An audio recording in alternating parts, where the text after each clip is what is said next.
Sarah. So how many of us have heard about Pope Francis's recent declaration allowing priests to bless, but still not marry, same-sex couples? Many of us. How many have heard that Catholic cardinals all over Africa and some in Europe and Asia reject that declaration, including some who call it, from the Pope who's supposed to be infallible, blasphemous or heresy? How many of us have heard about thousands of Methodist congregations leaving the United Methodist Church here in the United States over the same issue? At one point, someone joked that the Methodist Church was the widest denomination in our nation, that every county had a Methodist church in it. They were off a little bit. It's only 93% of the counties in these United States that had a Methodist church, until 7,000 of them left recently because of LGBTQ issues. We Unitarian Universalists have faced such issues and embraced them and evolved, partly because our principles are more flexible. Our UUA bylaws require that we periodically update the statements about our values and aspirations. We stay relevant that way. We stay, if not ahead of the curve of social and societal issues, at least keeping up more or less with it, and therefore not becoming so outdated nor so rigid that our institution becomes brittle and breaks. Not that this process is easy. I'm not saying that. It's just that we try really hard to remain in touch with each other.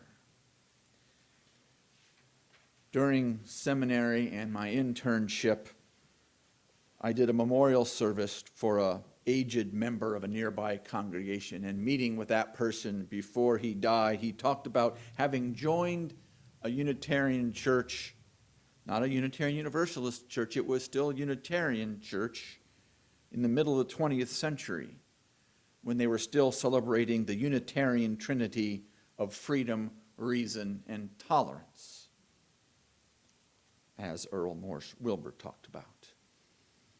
He was seeking a place where atheists would be welcome.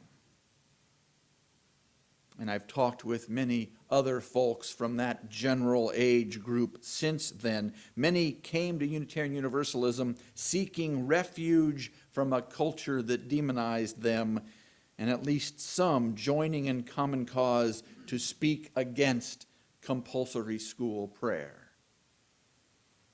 I joined the Unitarian Universalist congregation in Columbus, Ohio 30 years ago. We were thrilled that our new minister was an out gay man. Many in the congregation identified as gay or lesbian or bisexual. Many of us were seeking refuge from a culture that demonized us, at least some joining in common cause to speak out against homophobia and misogyny. And as I travel among UU congregations these days in Texas, Colorado, around the Midwest, there are young people seeking refuge from a culture that demonizes them, and at least some join in common cause to speak against transphobia and racism and Christian nationalism. Somehow, all of these people find a place to be together in these metaphorical walls, including the folks in the digital walls. We're trying to balance the commitments and the needs of all these different generations and cohorts. And unlike the Methodists and the Presbyterians and the Catholics, we're trying to help us all feel truly part of one evolving but still connected whole. We need both conservative and progressive elements. Last week we heard Glenn Thomas write out in an imperfect paraphrasing of him, the church acts as both a conservatory, the home of what we are used to, what we find comforting, and the laboratory where we try new risks and imagine what could be. I have such pride and love for the people who are engaging this conversation of all ages, of all gender identities, whether they are new to Unitarian Universalism or have been members for 60 years. When they talk about what it is that brings them back week after week into this gathering, and what it takes, how it moves them to dress as Chalice Man and Flame Dame, how it moves them to create Jet Pig and stories about that person, to teach our children, the next generation, what it means to have a living faith in this world. We heard Dennis McCarty talk about a creed being a theological statement, the end of a conversation, whereas our principles are the beginning of a conversation, and these values are a continuation of that conversation. I want to continue the conversation as we move forward and continue to stay relevant and to welcome all who find themselves in our walls. So what that looks like in the short term here is that we will vote in late June at our General Assembly. We voted last June to continue the conversation. It easily passed the simple majority that was necessary. This year we need a supermajority, a 2/3 vote will change the UUA bylaws to focus more on these values, which includes a lot of the language that the 7 principles had before. More on that in a moment. But we're going to have lots of conversations in June and a few votes. There are a couple amendments. I'll talk about those in a moment as well. And if all that stuff gets a 2/3 vote, then these will become ensconced in our bylaws. So the highlights of all this, and we can talk much more about this at some other point if people like. Love is at the center of the picture, right? They've got 6 values outside around like petals of a flower, and love is the center. Now, love is a squishy word. It is overused and underdefined. In our reading, we heard it used, 13 times in about 13 different ways. And there are some folks who push back against that. Love is not specific enough to include in our documents. I hear that, and yet it also it describes what I feel and aspire to about as well as anything else. One of my colleagues, Reverend Dan Schatz, created word clouds by taking all the words out of our hymnal and putting it in a word cloud, and so the words that appear more than one time get bigger and bigger. At the very center, in giant letters, is love. It's not precise, but we talk about it a lot. So I don't hate that it's at the center of this conversation. And then we have these 6 values arranged as petals. I'm not going to do them as jet pig order. We're going to talk about them in the order they are, sort of in the circle.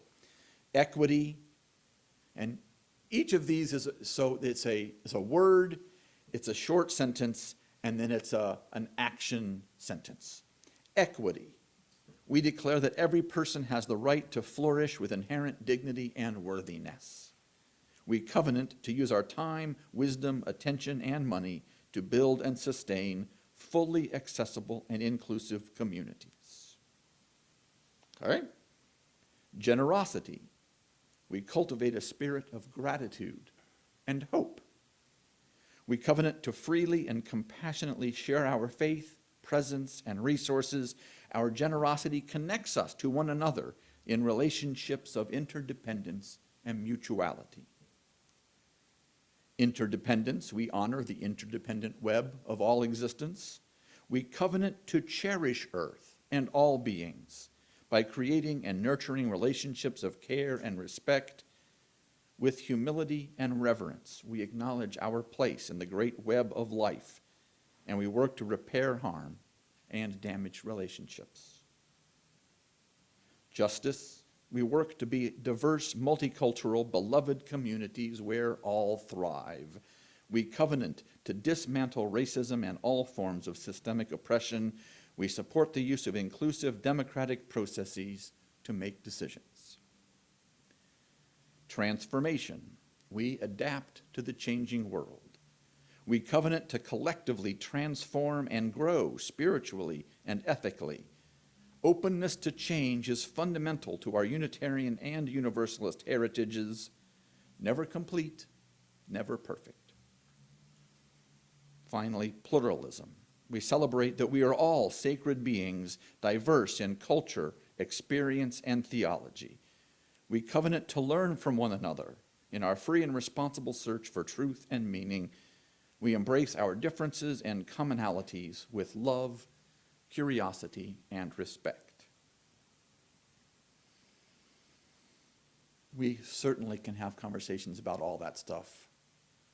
A lot of that rings true in my life.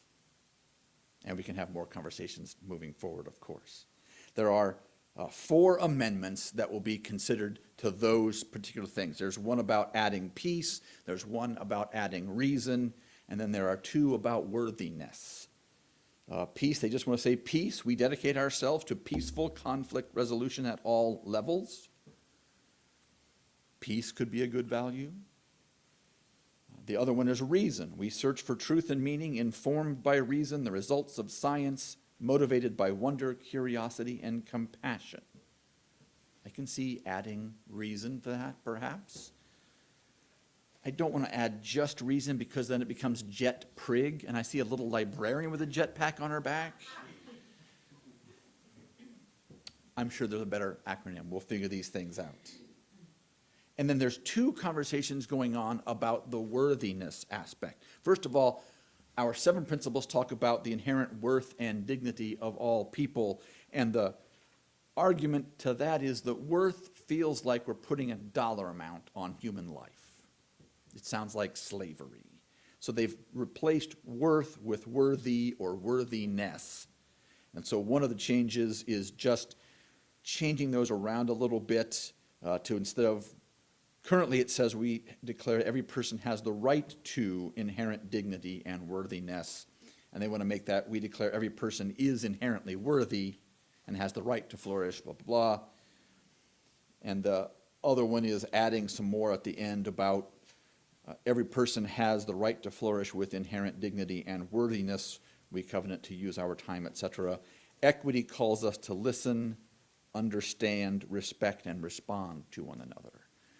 Those don't change a lot in my mind. There are certainly people who care very deeply about that, so that'll be a thing we vote about. If you want to help vote on some of these things, there are several ways you can participate. If you want to be a delegate from this congregation, the congregation can send 3 delegates to vote on these things. I've already heard from 2 people who want to be delegates. We can easily incorporate a 3rd, and if you talk to the board and there are 4 or 5 or 6 of us, then the board will figure out how to designate 3 as the official delegates. But we'll have conversations here among ourselves so the delegates know what the congregation thinks. Sometimes congregations will just send members and let that person vote their conscience. That's fine, but if the congregation wants to decide together, do we like these changes? Do we like some of them but not other ones? We can tell our delegates how to vote going forward. All this is in late June. If you get and all this is online this year, there's not a physical General Assembly at all. If you want to participate as a business-only online delegate, it's $150. That price does go up this Friday. If you want the full online, every meeting, every workshop, every worship, that's $280. Again, the price goes up this Friday. Tell me or tell the board that you want to be a delegate. Tell me that you want to participate in some of these conversations. We've got lots of time. I would love us to have a gathering in this space to watch the service of the living tradition together. It's fine in my office at home. I can sit there and cry as my dead colleagues are shown and honored. I would like to do it in person and celebrate the new graduates and the babies. If you want to participate in any of this stuff, let me know, let the board know. We've got lots of time yet to make some of these things happen, but if you want to be a delegate for the cheaper price, that's this Friday. However we engage in this conversation, the conversations that we have every day at the deli counter, at our work, in the Uber, in the Lyft, at the grocery store, around the kitchen table, living our values, we are in fact superheroes for these values. Thank you for being on this journey with me. So may we be.